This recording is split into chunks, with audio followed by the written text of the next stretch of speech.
Olá, tudo bem? Estamos começando mais um ADM Cast, o podcast que te mostra que a administração está em tudo. Eu sou Maria Rita Werneck, é um prazer receber você aqui no nosso canal, no canal Serviço de Administração, ou aí no Spotify, onde você também está me ouvindo. Bom, antes de apresentar a minha convidada e o nosso tema de hoje, eu quero te convidar para se inscrever aqui no canal A Serviço da Administração, pedir já para você deixar seu like, seus comentários e também para você seguir as redes sociais do CRA São Paulo.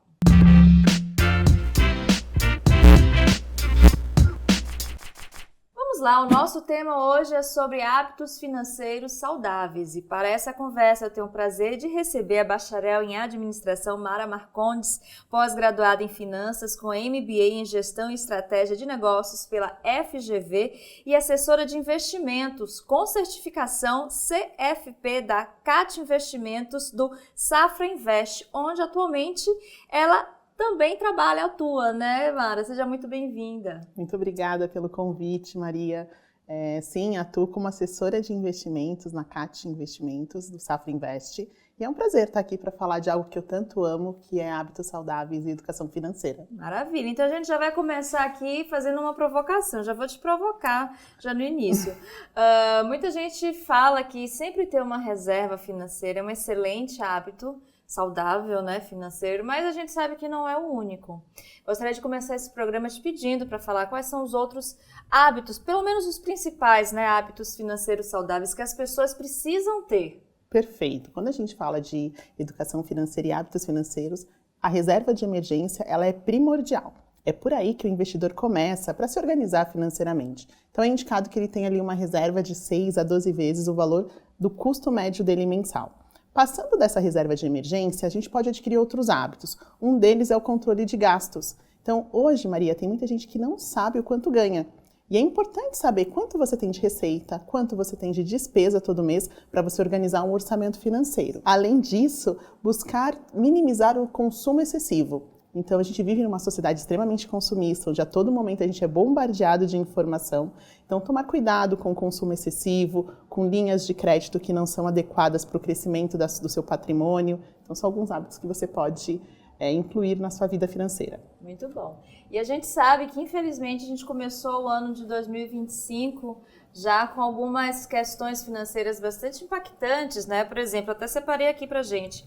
As taxas de juros continuam altas, né? A gente convive com pressões inflacionárias em diversos setores, fora que o ano de 2024 encerrou com um dólar a mais de R$6, né? Algo que a gente não via muito, acho que nunca chegou a bater, né? Desde o início do Plano Real. Conta pra gente como é que é possível, diante de um cenário desse, que muda toda hora, né? A gente tem essas transformações sempre. Como é que é possível a gente fazer um planejamento financeiro? É muito importante que o investidor se conheça, saiba como é a sua relação com o dinheiro. Então é importante montar essa carteira de reserva de emergência que a gente acabou de falar para se proteger desses imprevistos, ter um portfólio de investimentos diversificado. Então, como você bem notou, o dólar subiu muito. Eu tenho uma alocação internacional para acompanhar essa alta? Se faz parte do meu perfil, né, do portfólio que eu tenho financeiro, eu deveria ter. Buscar estratégias também na parte em outras estruturas de investimentos. Então, a gente tem um mercado muito pulverizado, renda fixa, renda variável. Então, é importante ter alocações assim. É importante também ter um profissional certificado para conversar, para te orientar. Então, é nesse momento que o mercado está oscilando que você precisa estar perto de quem conhece o mercado financeiro. Muito bem, essa dica de ter um profissional certificado, a gente vai falar mais para frente sobre a importância dela. E aproveitando também que a gente vai estar aqui com a Mara, que tem essas certificações, né? A gente vai aproveitar bastante a participação dela aqui para iniciarmos. A gente já está em março, né, de 2025, então a gente ainda está no início do ano, então dá para a gente ainda conseguir se programar até o final.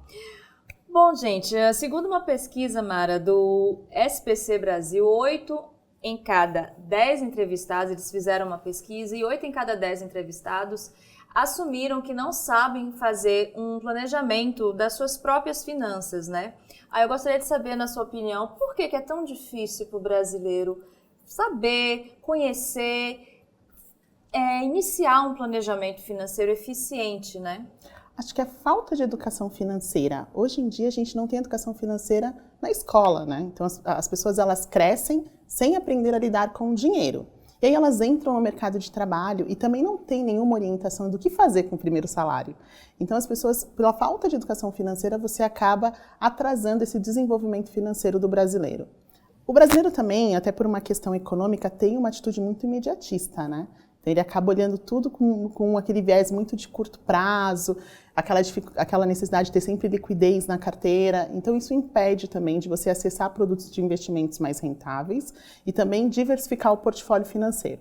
Então, falta de educação financeira, pouco conhecimento sobre o mercado e aí medo, que é o que os brasileiros às vezes têm para investir, fazem com que a gente tenha essa estatística que você acabou de falar. Bom, Mara, você já me respondeu, acho que um pouco da minha próxima pergunta, que era justamente saber quando é melhor definir se o investimento ou planejamento tem que ser a curto ou a longo prazo. Como é que a gente pode ter essa consciência? Explica pra gente, por favor. Como eu falei, né, essa cultura do imediatismo às vezes nos inibe a ter reservas financeiras de melhor rentabilidade. Então é importante entender qual que é o objetivo do recurso que eu estou guardando. Se é um recurso para uma emergência, é um recurso que eu vou usar no curto prazo, então tem que ter liquidez para resgatar a qualquer momento. Eu quero comprar uma casa, estou pensando em comprar um carro, tem um prazo aí de 2, 3 anos, então começa a montar uma reserva aí que a gente chama de médio prazo. Mas é um dinheiro para aposentadoria, quero me aposentar daqui 20 anos e quero ter uma reserva para isso. Então é uma reserva de longo prazo. Então estabelecer os objetivos de cada recurso e a partir daí enquadrar o tempo para a utilização dele é uma maneira de você começar a planejar. É importante também ter bastante flexibilidade nisso, né? Então, mesmo que você fale assim, olha, eu estou fazendo um investimento agora para aposentadoria e eu também lá na frente eu tenho vontade de fazer mais alguma coisa, então você vai montando cada uma das reservas de acordo com seus objetivos, para que você conquiste o crescimento do teu patrimônio. A gente sabe que as pessoas mais corajosas, elas se aventuram, né? Sem consultar um profissional da área financeira, né, que seja credenciado, e acabam cometendo erros. Eu gostaria de saber da Mara quais são os principais erros que as pessoas cometem, como que a gente pode, né, evitar esses erros, principalmente para não desencorajar as pessoas, né? Sim, muitas vezes, Maria, as pessoas não gostam de investir porque tiveram uma experiência ruim.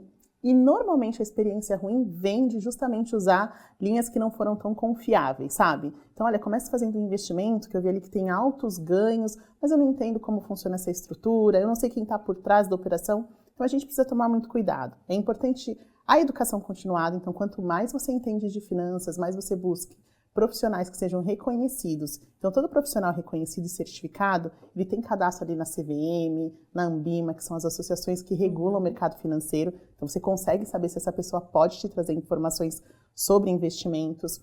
É importante também você sempre confrontar. Então, se eu ouvir uma coisa aqui que eu achei interessante, vamos ouvir uma segunda opinião? Porque, às vezes, aquele investimento, aquela aplicação pode ter um viés de quem está te falando, sabe? Contrate isso, mas tem alguma coisa ali por trás. Então, é importante confrontar essas informações.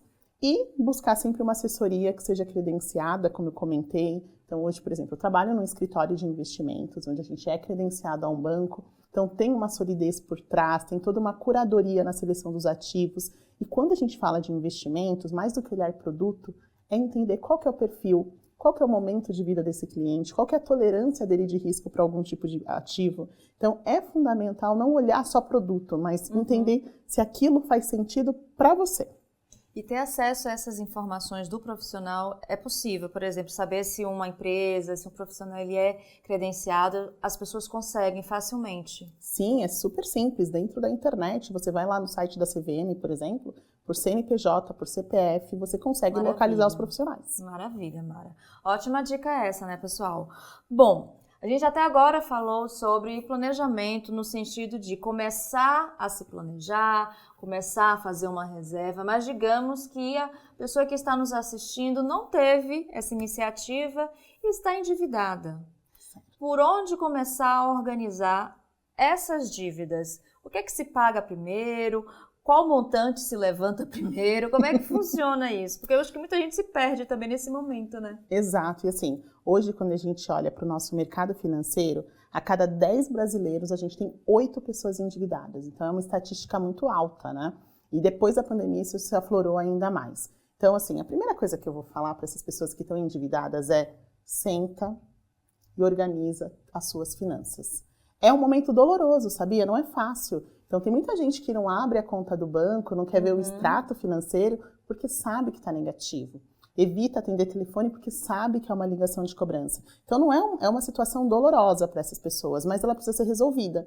Então, a primeira coisa que você tem que fazer é sentar, levantar tudo que você tem aí de dívidas no mercado, né? Faça uma listinha delas, coloca lá quanto que eu estou devendo, qual que é o valor dessa parcela, qual que é os juros dessa operação e para quem que eu estou devendo, quem é esse credor, se ele é um banco, né? Se é uma fintech, onde está essa dívida.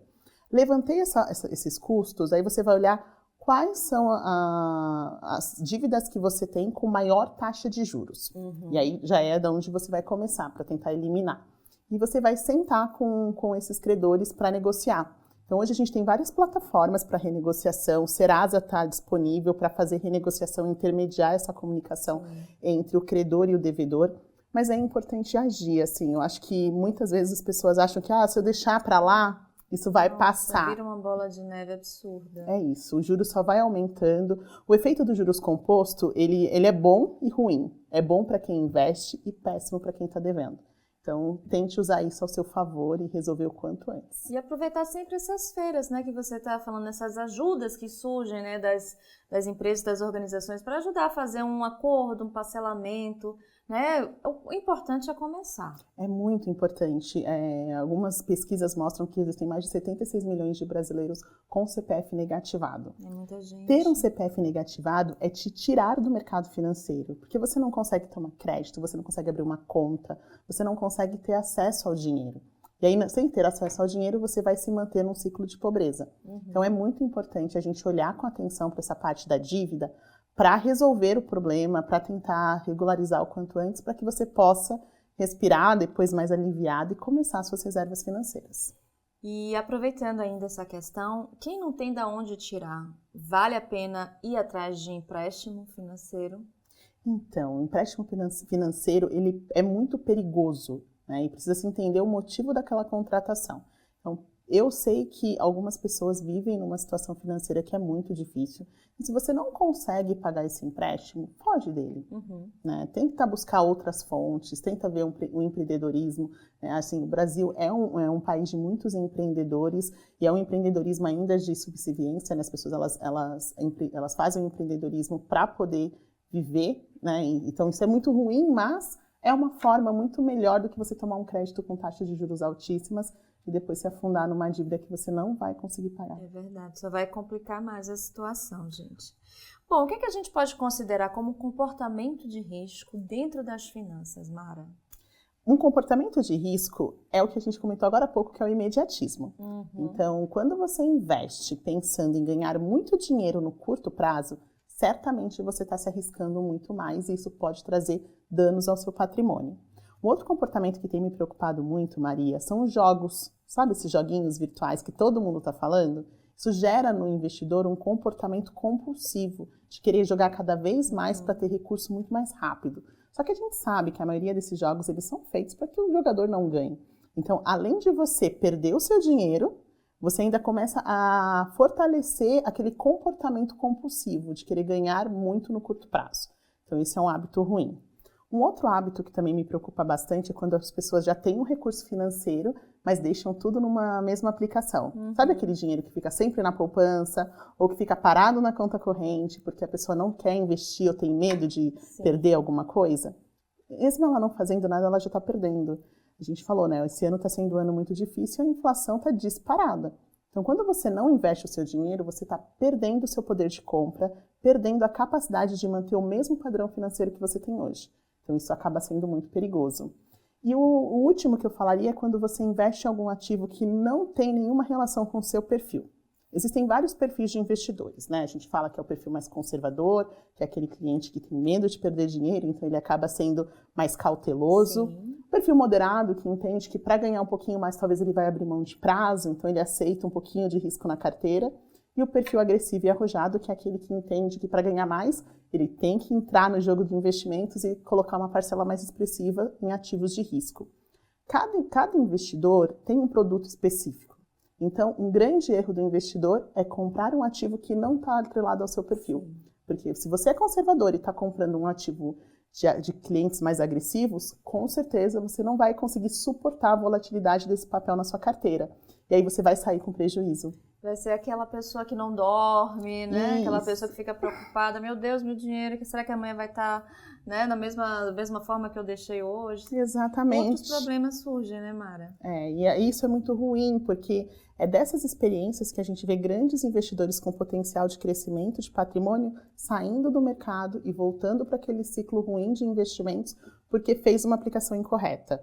Então, daí eu reforço, ter um profissional para conversar, estudar mercado financeiro, se conhecer como pessoa, assim, qual que é a minha relação com o dinheiro, ajuda muito a evitar esse tipo de risco.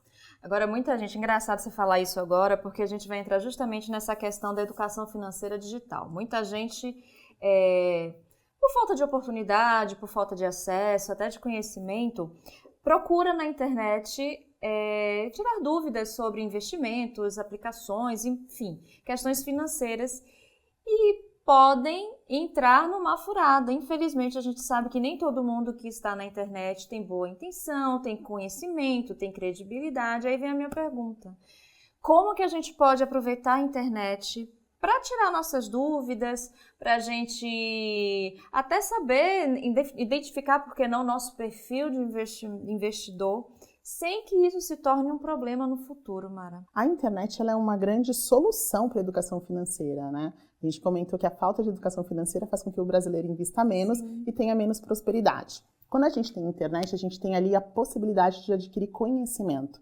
E aí é importante que você busque fontes confiáveis, né? Fontes conhecidas realmente. Então, você tem vários sites, eu posso citar alguns aqui, né? Tem a Ambima, como eu falei, tem a CVM, tem a Planejar, tem o Banco Central, que oferecem cursos e certificações e aplicativos para dar orientação financeira de forma gratuita. A própria B3, para quem gosta de mercado de ações. Então, é fundamental que você busque esses players de mercado, que são players conceituados, né? Ah, mas tem ali um influencer, ou tem um canal que eu gosto, que eu acho interessante. Eu acho que assim, conhecimento é sempre importante, desde que você tenha a consciência de confrontar aquilo que você está aprendendo. Então, poxa, eu estou ouvindo ali uma pessoa que eu não conheço falando que ela ganha milhões fazendo aquilo e está te vendendo um curso no final. Então, assim, por que ela está vivendo dessa segunda renda e não da primeira que ela fala que vive, né? Ah, eu vou te prometer um investimento aí de 3% ao mês. Poxa, o mercado está pagando 1%. O que vai acontecer para eu ganhar 3%? Então, confrontar esse tipo de opinião também ajuda a gente a evitar entrar nessas informações incorretas e também trabalhar muito o racional, né? Deixar a emoção de lado nessa hora, quando vem aquela propaganda ou vem aquela oportunidade única, né, de aplicação. Vamos lá. Entenda se aquilo ali vai mexer no seu racional mesmo, que não é emocional, que é uma decisão. Espera um pouquinho, né? Até tomar decisão. Exatamente. Dorme. O melhor conselheiro é o travesseiro, né? Perfeito. E é isso. Então, evitar esse perfil muito emotivo na hora de fazer investimentos. Que é o que a gente vê muito na internet, né? Aproveita a última oportunidade, agora ou nunca. E aí você entrar nessa. Claro, muitas vezes você pode se dar bem, você pode ter, né, um sucesso. Mas o que tem visto aí recentemente são muitas pessoas se aproveitando, né, para aplicar golpes, enfim. Então, fica atento a isso, não deixe de usar a internet, mas use com consciência, aproveite essas dicas que a Mara deu para você conhecer mais também sobre, né, os players, enfim, não entre em qualquer jogada, né, Mara? Exatamente. Eu tenho aquele ditado, quando a esmola é demais, o santo desconfia. Então fica sempre com o pé atrás, sempre com cautela, que aí vai dar tudo certo no final. Claro, é muito difícil você errar se você tomar esses cuidados que a gente acabou de falar. Muito bom. Agora conta pra gente como é falar de economia para executivos, né? Você que também tem esse diálogo aberto com executivos, quais são os principais assuntos que vocês conversa? Como é que funciona esse bate-papo? Normalmente, para executivos, eu gosto muito de trazer cenário macroeconômico, né? Então, o cliente, ele precisa entender o que está acontecendo com a economia, o que vai acontecer com a taxa de juros, com a inflação, com o câmbio, às vezes com o produto específico que ele trabalha. Então, ter uma visão do que esse executivo faz, como funciona a empresa, isso é muito importante. Então, normalmente, eu conheço muito bem esses meus clientes, né, qual que é o mercado dele, quais são os planos para o crescimento desse mercado. Olha, Mara, eu estou a fim de fazer alguns investimentos ligados a mudanças climáticas, que é um assunto que está todo mundo falando, então a gente vai buscar alternativas. Estou interessada em fazer alguma estrutura na empresa para crescimento, para compra de maquinário. A gente vai entender quais são as oportunidades que podem facilitar o negócio desse cliente. Então, conhecê-lo, falar de cenários, são vários assuntos que o ajudam a tomar decisões estratégicas para o negócio deles. E as principais dores, dúvidas? Porque da grande maioria a gente até já trouxe aqui algumas, mas quando a gente fala assim de executivo, de profissionais de alta performance, quais são as principais dúvidas que eles têm? Eu acho que realmente a incerteza econômica do nosso país. Hoje, o investidor, ele gosta de tudo que é previsível.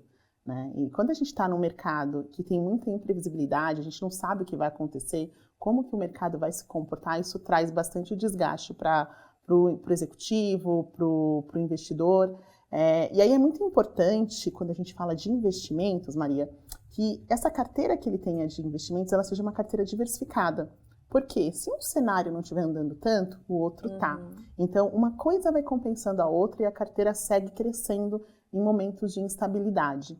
Então, ter uma carteira preparada para esses desafios é importante. Até porque, se a gente olhar as notícias de agora, a gente já ouviu notícias parecidas há 5 anos atrás, há 10 anos atrás. O mercado ele sempre traz, né, algumas notícias, porque o mercado é muito cíclico. Sim. A gente tem momento de alta de taxa de juros, momento de queda de taxa de juros, e eu preciso estar preparado para esses dois acontecimentos. Muito bom. Agora a gente vai falar um pouco mais sobre você, uma curiosidade. Como é que você se prepara emocionalmente para ser uma assessora financeira? Eu imagino que seja uma baita responsabilidade.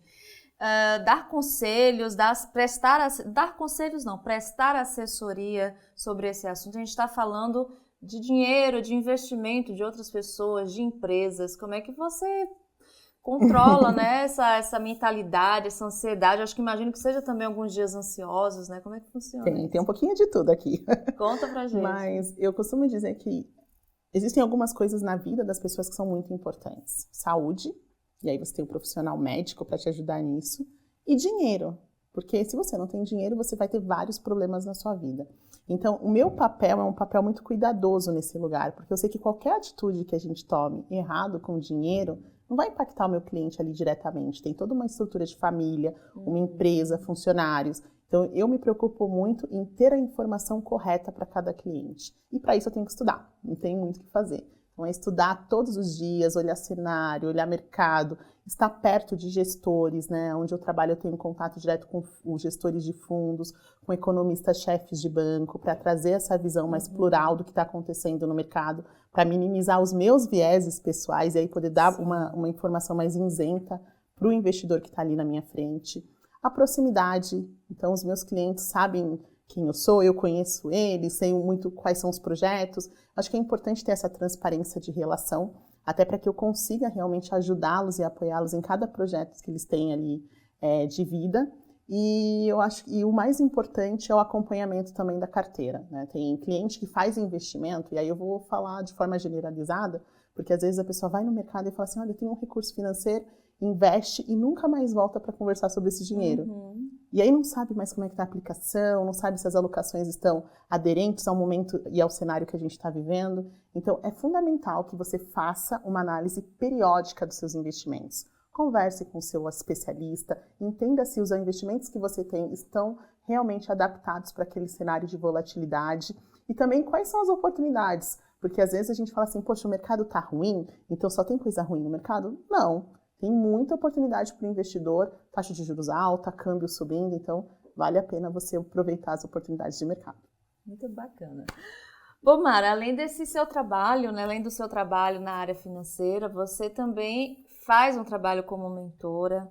Inclusive, eu até trouxe aqui um trabalho especial da Mara, que ela é voluntária na instituição Associação Feminina de Estudos Sociais e Universitários, uma instituição que promove justamente esse impacto social na vida das mulheres através do estudo, através, né, desse contato com profissionais do seu gabarito. Conta pra gente como é que é esse lado mentora, como é que você chegou até essa carreira e também como foi sua chegada, né, até a associação.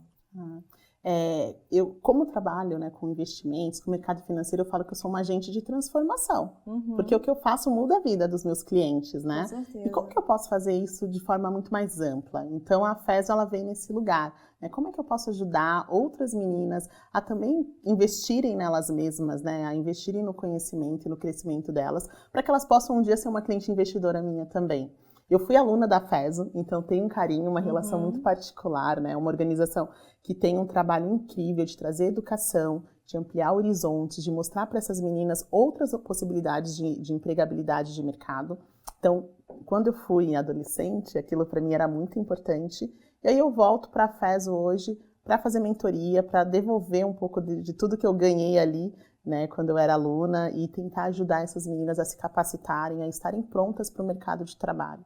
Então, é nesse lugar especial que a FESO entra na minha vida. E como é que você vê a participação feminina hoje no mercado financeiro? A gente sabe que é um mercado ainda muito, como é que eu posso dizer, com muitos profissionais masculinos, né, muitos rapazes. E como é que fica a mulherada nessa área? Realmente, é um mercado que é predominante, né, predominado por homens. Existe um grande número de mulheres chegando, mulheres muito qualificadas, muito certificadas. Então, quando eu falo da profissional no mercado financeiro, é um mercado em ascensão, tem muita oportunidade para a gente. Acho que o mercado em si entende a necessidade de diminuir essa disparidade de gênero, da gente ter mais mulheres no mercado, até porque a população brasileira é uma população formada por mais mulheres. E se a gente quiser diminuir a falta da educação financeira, a representatividade feminina faz toda a diferença. Porque muitas vezes uma mulher ela quer saber sobre o mercado financeiro, mas se ela chegar lá e não se vê representada com quem vai conversar com ela, isso já deixa ela mais inibida, né? Então ela fica com medo de perguntar algumas coisas e ali causa um desinteresse. Mas a partir do momento que ela vê uma representatividade, que ela vê outras mulheres trabalhando, isso faz com que aquela conversa seja muito mais fácil, muito mais possível. E quando a gente fala da investidora, é interessante saber, Maria, que assim, embora as mulheres ainda investam menos do que os homens, mas quando a gente fala de renda variável, que é o mercado de ações, a gente investe com um ticket muito maior. Então, normalmente o homem investe ali com R$ 78, é a média de investimento de um homem. A mulher entra com mais de 400. Nossa. Então, a gente entra com uma força de trabalho, uma força de investimento muito maior, porque a mulher se prepara para investir. Ela estuda, ela vai buscar informações para que ela tenha um investimento adequado. Então, mulherada, segue fazendo os investimentos, porque a gente tem muita oportunidade de crescer no mercado e os números mostram que a gente está no caminho certo. E a mulherada é mais a longo ou curto prazo esse investimento? Eu posso te dizer que a mulherada pensa mais no longo prazo, eu imagino sabe? Também. É uma preocupação, né? Eu gosto muito de falar sobre longevidade feminina. Muitas vezes a gente se preocupa, né, em dinheiro para aposentadoria, né, quando a gente vai faltar. Mas se a gente pensar que as mulheres vivem mais que os homens, e no mercado de trabalho como um todo, elas costumam ganhar menos do que os homens. Então a gente tem essa desigualdade de renda, né? E elas também trabalham muito a economia do cuidado, que é aquela economia de cuidar de um familiar, de cuidar de alguém da família. Então, às vezes, ela sai do mercado de trabalho ou para cuidar de um familiar, ou para ter uma maternidade, enfim. Então, a mulher ela precisa pensar em como ela vai viver por mais tempo numa condição financeira que seja o patamar que ela escolheu. Porque se ela não começar a investir, não se planejar para aposentadoria e tem vários dependentes financeiros, né, por ela, fica muito difícil. Então, é uma conversa que eu gosto de ter bastante com os clientes. Muito bom. Bom, Mara, e você já começou sua carreira dentro da área financeira? Qual foi a sua primeira oportunidade de trabalho, já formada, já uma administradora? Bom, minha primeira oportunidade já foi sim na área financeira. Então, meu primeiro trabalho ali de carteirinha assinada foi num banco. E foi onde eu comecei a entender esse mundo de negócios e me apaixonei por negócios e por relacionamento com o cliente. E a área de finanças, ela veio depois. Então, eu comecei numa área de seguros, depois fui para uma área financeira, foi onde eu tive realmente contato com a parte de investimentos. E aí eu me apaixonei, assim, falar de mercado financeiro, fazer carteira de investimentos, falar de planejamento financeiro são coisas que me animam muito, Maria. Então, daí, saí do mercado bancário depois e fui para a área de corretora, porque o meu objetivo era estar cada vez mais perto do cliente na área de investimentos, né? Não uma área tão diversa quanto os bancos, né? Que tem cartão, crédito, enfim, tem outros produtos. Então, eu queria muito estar ali com o cliente investidor e acabei entrando na parte de escritórios, fui me certificar, você comentou sobre Sim. o CFP. CFP é uma certificação de reconhecimento internacional, né, para um planejador financeiro. Hoje, quando a gente olha para o mercado financeiro, menos de 3% aí dos profissionais têm essa certificação. Inclusive, você até comentou da minha certificação, que é o CFP, que é uma certificação de reconhecimento internacional, né, que me permite trabalhar com planejamento financeiro. Eu também sou assessora de investimentos, então na parte de assessoria de investimentos eu acabo fazendo toda a gestão de orientação do cliente sobre produtos e serviços. Então, assim, ao longo da minha carreira eu fui buscando certificações que me ajudassem a ter cada vez mais conhecimento para atender meu cliente de forma ampla. Então, assim, a gente pode falar diretamente para você, profissional de administração, colega aqui da Mara, que tem vontade de trabalhar na área financeira. Um bom ponto de partida é correr atrás das certificações, seria isso? As oportunidades começam aí. Exatamente. Você precisa definir qual tipo de cargo você quer ocupar dentro do mercado financeiro e dependendo desse cargo, para cada cargo tem uma certificação. Então, você precisa ter essa certificação para você ter ali o pontapé inicial para entrar nesse mercado. E é um mercado que está em pleno crescimento, né? Eu trabalho na área de assessoria de investimentos, que é uma área que tem crescido muito hoje em dia. Então, a gente vê cada vez mais esse movimento dos clientes buscarem as corretoras, buscar um escritório de investimento para fazer a gestão financeira com eles. Então, é um mercado em ampla ascensão e para quem é administrador, que já conhece, né, um pouco da dinâmica de uma empresa, da dinâmica das finanças, vai conseguir ganhar espaço muito fácil. E administração, por que você escolheu, Mara? Eu escolhi a administração e eu falo que a administração ampliou o meu horizonte, assim, para tudo, sabe? Quando eu comecei a procurar uma faculdade, o que eu vou estudar naquela época ali de adolescente, eu decidi que eu queria fazer administração, porque eu queria ter essa visão do mercado, uma visão de gestão de empresas, de negócio, porque eu sempre gostei muito disso, do empreendedorismo. Então, foi por esse motivo que eu fui para a administração. E aí, durante o curso de administração, eu fui me apaixonando cada vez mais por economia.